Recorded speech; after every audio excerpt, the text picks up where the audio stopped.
Chers et compagnons d'âme, Ivoiriens, Ivoiriennes, chers amis de notre patrie bien-aimée, la Côte d'Ivoire, je suis le commandant Abdoulaye Fofana, officier supérieur de l'armée ivoirienne. Je voudrais m'adresser solennellement et respectueusement au chef suprême des armées, le président Alassane Ouattara, à propos d'une très grave dérive que j'ai le devoir de relever en ce jour afin que nul ne l'ignore. En effet, le président Ouattara a pris l'initiative de convoquer récemment, dans une réunion spéciale, les généraux de notre armée et les ex-comzones des forces nouvelles, pour leur confier sa candidature illégale à l'élection présidentielle 2020 et leur remettre de fortes sommes d'argent ayant pour but de les corrompre. Je proteste vigoureusement contre la distribution de centaines de millions aux généraux de l'armée et notamment aux ex-comzones.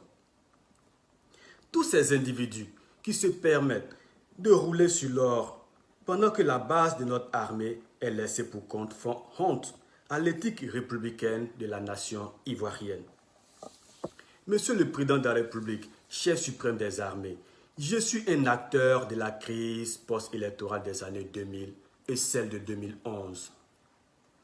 Je constate malheureusement la similitude des germes qui ont provoqué ces crises post-électorales terribles avec ce qui se passe en cette année 2020 en Côte d'Ivoire. On peut en effet percevoir la crispation et la frayeur des populations aux approches des élections. La mise en QRF de 400 gendarmes à la disposition du commandant supérieur de la gendarmerie. L'envoi à ces jours des derniers recrues à Akandje et qui seront mises à la disposition des unités commando après formation. Ce qui me fait rappeler mon histoire, car j'y suis aussi passé dans les années 2000 et je fus mis à la disposition de feu lieutenant Bokayapi aux approches des périodes électorales. Tout ce tohu-bohu, pour moi, est un déjà vu dans les années 2000 et 2010-2011. Est-ce qu'une armée républicaine doit être ainsi manipulée? L'armée doit être au service de la nation et non au service d'un individu déterminé à violer la Constitution pour être candidat à un troisième mandat, alors que selon l'article 55 de notre Constitution, nul n'a droit à plus de 2 mandats à la tête de l'État. En donnant 100 millions et 50 millions aux généraux et aux officiers supérieurs, vous intronisez la corruption dans l'armée. Monsieur le Président, et vous divisez l'armée entre les privilégiés et la majorité des laissés pour compte. Que vont donc faire les soldats qui n'ont rien reçu? Que vont donc faire les soldats à qui vous avez promis une villa à chacun depuis plusieurs années et qui n'ont toujours pas reçu le toit promis? Que vont donc faire tous ces pauvres soldats qui tirent le diable par la queue et dont certains ne parviennent même pas à percevoir la quasi-totalité de leurs soldes à la BICI à cause de la mauvaise gestion du gouvernement? Savez-vous, Monsieur le Président, que les soldats dans nos casernes peinent à percevoir la ration normale? Savez-vous, Monsieur le Président, chef suprême des armées, que les commissariats de police ne perçoivent que 10 litres de gasoil pour la patrouille de 24 heures? Monsieur le Président, chef suprême des armées, que feront les familles des soldats disparus à Kafolo avec les 1 million que vous leur avez remis? Monsieur le Président, je me demande, est-ce que les opposants peuvent aussi convoquer les militaires pour leur parler de leur carrière politique, puisque vous vous êtes permis de mêler les militaires de la République à la défense de vos intérêts politiques personnels? Si chaque opposant appelle son groupe de militaires pour leur demander de soutenir sa candidature, n'est-ce pas la chienlit totale que vous auriez ainsi provoquée dans notre pays?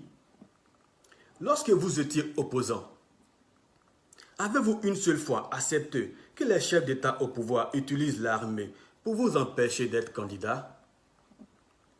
N'avez-vous pas soutenu notre rébellion dans ce pays parce qu'on vous avait exclu du jeu politique à travers la Constitution de 2000? Monsieur le Président, vous avez oublié ce que nous avons souffert pour vous, ce que nous avons souffert pour vous dans ce pays? Monsieur le Président, chef suprême des armées, comment voulez-vous que les soldats vous respectent quand vous plongez dans la corruption des généraux et de certains ex-comzones? Comment voulez-vous que cette armée vous respecte quand vous entretenez gracieusement des miliciens arrogants alors que l'armée républicaine est dans la galère et peut se faire tuer bêtement comme nos frères ont été sacrifiés en juin dernier à Kafolo? Monsieur le Président, vous êtes complètement sorti de votre mission républicaine. Monsieur le Président, vous avez trahi l'armée ivoirienne. Monsieur le Président, vous avez trahi la nation ivoirienne. Nous n'avons plus confiance en vous. Vos intérêts ne sont pas ceux de notre pays. Voilà pourquoi, moi, commandant Abdoulaye Fofana, je demande à tous les membres des forces de défense et de sécurité de Côte d'Ivoire de refuser de brutaliser, de mater et de tirer sur la population civile à votre demande, qui sont nos parents. Je demande à tous les policiers, gendarmes et militaires ivoiriens de refuser de tuer des Ivoiriens et des Ivoiriennes uniquement dans le but d'imposer le viol de la constitution de notre pays qui interdit un troisième mandat à quiconque.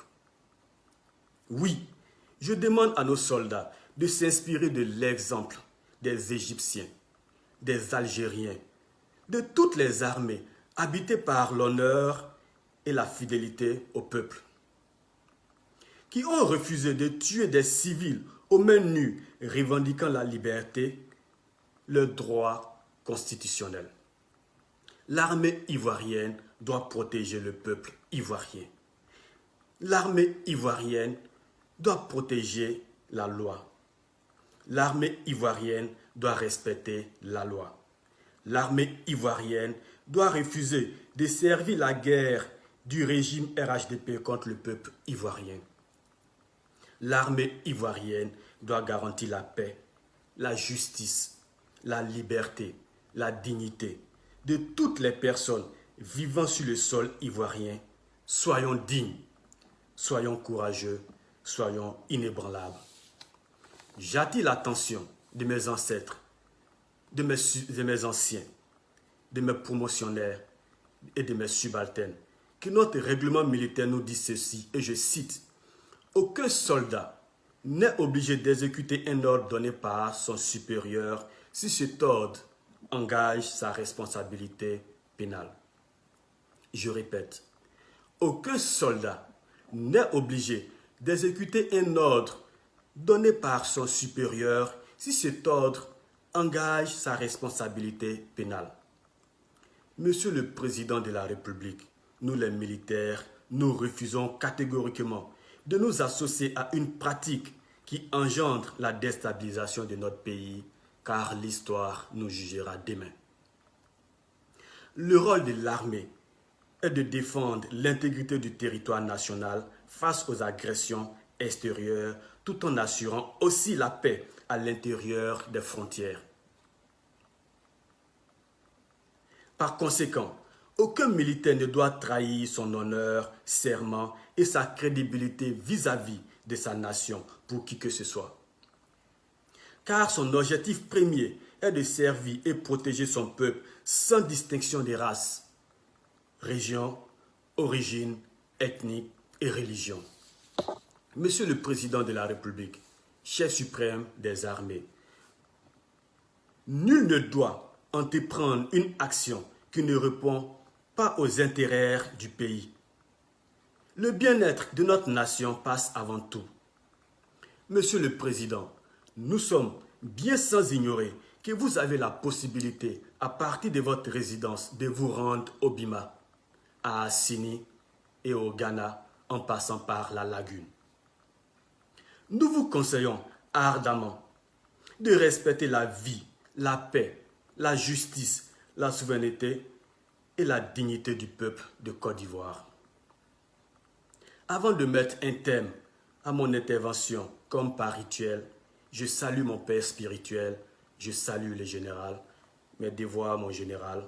Je salue l'armée ivoirienne, je salue le vaillant peuple ivoirien.